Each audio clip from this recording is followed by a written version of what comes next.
Você está no canal Eu Estudo a Lição com o pastor Samuel Camilo.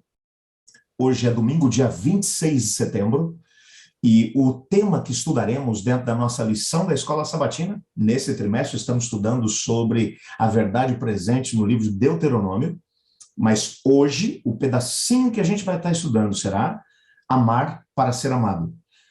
O texto que serve como base para o nosso estudo de hoje é, na verdade, o texto que nos acompanha durante toda a semana, que é 1 João, capítulo 4, verso 8, que diz: aquele que não ama, não conhece a Deus, porque Deus é amor.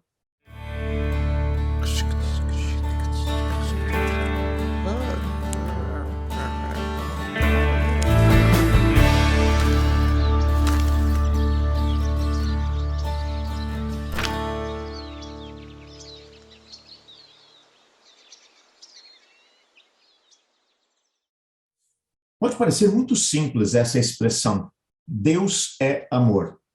Em português, 3 palavrinhas.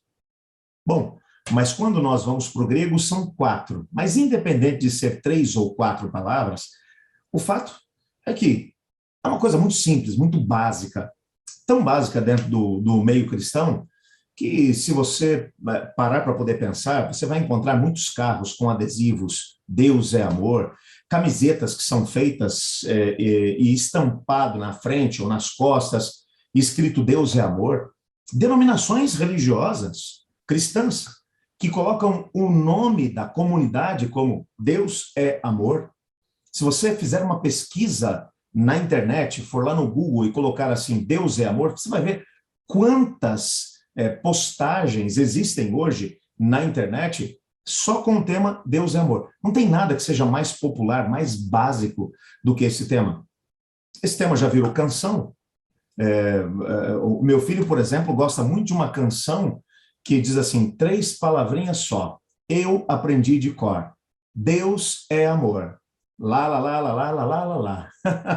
Eu sei que você vai se lembrar disso, das 3 palavrinhas.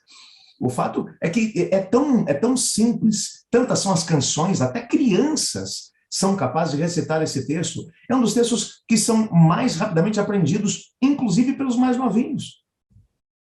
Mas apesar de ser algo tão básico dentro da nossa teologia, eu concordo com o autor da lição quando ele diz que não há nada mais profundo do que a ideia de Deus ser amor. É interessante que o texto não diz que Deus tem amor, que Deus dá amor, que Deus oferece amor, que Deus transpira amor. Não, o texto diz que Deus é amor.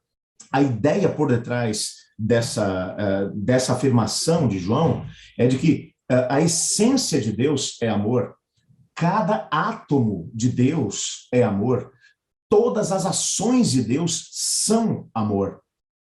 Se nós não entendermos isso, nós vamos ter dificuldade de entender a razão pela qual o Senhor Deus, por exemplo, tem tanta paciência com o ser humano. Vez após vez, quando você olha para a história bíblica, você percebe assim, eu não sei quanto a você, mas às vezes eu estou lendo a história bíblica e eu penso assim, meu Deus, será que você não vai intervir nisso aqui? Olha o que está acontecendo. E Deus tendo paciência. Alguns dias atrás, por exemplo, eu estava lendo o livro de Reis, de Segunda Reis, e chega um momento em que Acabe, que é considerado como o pior rei de Israel, do Reino do Norte, como se fosse pouco ele ter sido o mais corrupto, o mais cruel de todos os reis, ele ainda se casou com a pior mulher de todos os tempos, que é descrita como feiticeira, mandona, e ao mesmo tempo extremamente má, que é a Jezabel. Esse camarada tinha passado todos os limites da paciência divina, e Deus mandou um recado para ele através de Elias. Avisa para o Acabe que eu me cansei, e eu estou agora dizendo que ele vai morrer, o corpo dele não vai ser enterrado, vai ser jogado num terreno, no mesmo terreno que, aliás, ele tomou de um homem que é melhor do que ele, a vinha de Nabote. Porque ele deu um jeito de poder, através da Jezabel, acusar Nabote, que era um homem temente a Deus, de ser um herege. O pobre do Nabote foi acusado por indivíduos corruptos e foi morto. E o Acabe foi lá e tomou a propriedade dele. Quando o Acabe recebe essa notícia, eu estou lendo a história e penso assim, bem feito, Acabe. Agora tomara que você morra mesmo, eu sou mau, né? O ser humano é assim. Mas aí você olha para o texto, o Acabe recebe essa mensagem e diz: você tem razão. Ele vai e veste panos de saco. Ele começa a chorar, triste pelos seus erros. E Deus chega para Elias e fala assim: Elias, como é que eu não ia ficar com pena do Acabe? Você viu o que ele fez? É engraçado você olhar para o texto. Deus está falando: você viu o que ele fez? Ele se vestiu de pano de saco, ele está jejuando, ele está arrependido do que ele fez. Olha, vai lá e diz para ele que vai ter consequência do que ele fez, sim, mas não na época dele, porque eu tenho compaixão do Acabe. Aí eu estou lendo e falo assim: Deus não tem compaixão desse cara, não, esse cara não presta. Mas como Deus é amor, mesmo com as pessoas que mereçam o castigo, que foram maus de forma pensada, o Senhor Deus tem misericórdia, porque Ele é amor. Nós somos capazes de entender isso. Quando a Bíblia diz que Deus é um amor completamente desinteressado, é um amor que se doa sem esperar nada em troca. Só quando você olha para isso e vai entender a forma como esse Deus que é amor criou a humanidade, é que você vai entender que se a Bíblia dissesse, por exemplo, ao invés de dizer que Deus é amor, se a Bíblia dissesse Deus é ódio, Deus é vingança, Deus é indiferente, Deus não liga para a gente, você imagina o que seria a gente ler um texto como esse? O que isso representaria para a nossa história? Mas quando você pensa nesse Deus que é amor, quando ele foi criar todas as coisas, ele criou as suas criaturas, ele criou os anjos no céu, bem como os seres humanos aqui na terra, tendo como premissa a liberdade de escolha, o livre-arbítrio. E o livre-arbítrio é uma coisa linda para a gente, porque nós sabemos que somos livres, livres para amar ou não amar. Mas olha o tamanho do risco que Deus correu criando seres livres. Não seria melhor ele criar, sim, um mecanismo lá dentro da nossa cabeça ou dentro do nosso coração que já dissesse assim, ó, você não vai conseguir deixar de amar, você vai amar, queira ou não. Não era mais fácil? Ele ia correr menos risco. Mas ele nos criou 100% livres, e por sermos livres, nós podemos escolher amar ou não. Há muitos anos atrás, o pastor Fernando Iglesias gravou uma canção que, na minha opinião, é uma canção maravilhosa, que diz, um dia, a ideia da letra da canção é Deus contando para a gente como foi que ele nos criou. E aí a canção começa dizendo assim: no dia em que eu decidi criar você, planejei um ser livre para pensar e agir. Eu podia ter criado alguém sem poder decidir, mas eu corri o risco de até te perder. Criei um lindo lugar para você viver, e à tardinha eu vim lhe ver. Mas quando um dia eu chamei e você se escondeu, eu pude ver que a sua liberdade tinha te levado para longe de mim. E depois vem o refrão da música que diz: quero ver você livre, livre outra vez, livre para correr e querer me abraçar. Quero ver você livre, livre outra vez, porque só aquele que é livre pode escolher a quem amar. É uma canção muito conhecida, mas com uma letra muito profunda. Uma letra que demonstra exatamente isso. Deus criou os anjos no céu livres. 2/3 dos anjos do céu aproveitaram essa liberdade para escolher devolver para Deus o amor que eles receberam. Porque o legal é assim, Deus não pede para que nós o amemos para que ele devolva o amor para nós. Não, ele nos ama primeiro. E depois ele diz: devolve esse amor para mim. E a gente vai viver esse amor junto. Mas houve um ser no céu, um anjo dos mais exaltados que haviam sido criados por Deus, portador de luz, conhecido também como Lúcifer. Ezequiel capítulo 28 e Isaías capítulo 14 contam sua história. Apesar de toda a exaltação que ele recebeu, líder de todo o exército angelical, um querubim cobridor, estava sempre na presença de Deus. Era aquele que entrava na presença do Senhor, que servia diretamente a Deus. Um dia a corrupção entrou no seu coração. E ele escolheu, por causa do seu livre-arbítrio, ele escolheu que, apesar de receber um amor incondicional de Deus, ele não devolveria amor, mas devolveria rebelião. esse processo foi se seguindo a tal ponto que Apocalipse 12 conta que houve uma guerra no céu.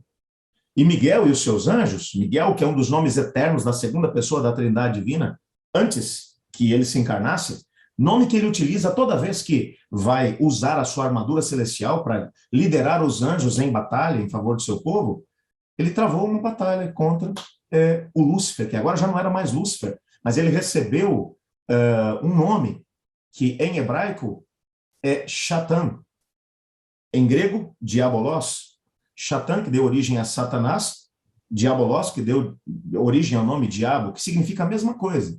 Aquele que luta contra o adversário, o rebelde. Ele agora vai lutar contra o próprio Deus. E é claro que ele não pode vencer, ele é um ser criado. Ele é lançado na terra. E sabendo que o princípio básico da criação de Deus era o livre-arbítrio, ele vem e oferece aos nossos primeiros pais a possibilidade de seguir o seu exemplo. E ao invés de devolver o amor, de devolver rebelião. Nossos primeiros pais aceitaram a proposta dele. E todo o nosso planeta foi envolvido em rebelião. Mas ainda assim, o Senhor Deus, que poderia ter tomado esse direito, tanto dos anjos, como também da humanidade, que escolheram mal, que usaram mal o seu livre-arbítrio, ele manteve o livre-arbítrio. E para manter o livre-arbítrio, ele teve que assumir a culpa da humanidade, para devolver para a humanidade a possibilidade de escolher de novo. Quando escolhemos a rebelião, perdemos o direito de ser filhos de Deus. Pedimos a emancipação. Mas Jesus morreu na cruz do Calvário para devolver para a gente a possibilidade de escolher outra vez. E escolher melhor do que a escolha que Adão e Eva fizeram. Escolher melhor do que a escolha que o anjo rebelde fez. Liberdade. É a coisa mais preciosa que Deus nos deu. Mas essa liberdade, ela precisa nos levar para um caminho de amor. Por que precisa, pastor? Bom, é que é só vivendo, tendo como base o amor, que nós vamos conseguir nos sentir completos e felizes. Porque se é uma coisa que Deus fez, sabendo, ou conhecendo a natureza dos seres que ele criou, é a necessidade de poder se completar, se sentir completo apenas na presença de Deus e vivendo em amor. Exatamente por isso que o rei Salomão, no seu livro de Eclesiastes, ele diz: Deus fez tudo formoso no seu devido tempo, mas colocou no coração humano a eternidade. Em hebraico, a ideia é de um espaço eterno, que só pode ser preenchido pelo único que é eterno, o Deus de amor. Portanto, a menos que o amor seja a base da nossa vida, algo vai estar sempre faltando dentro da nossa existência.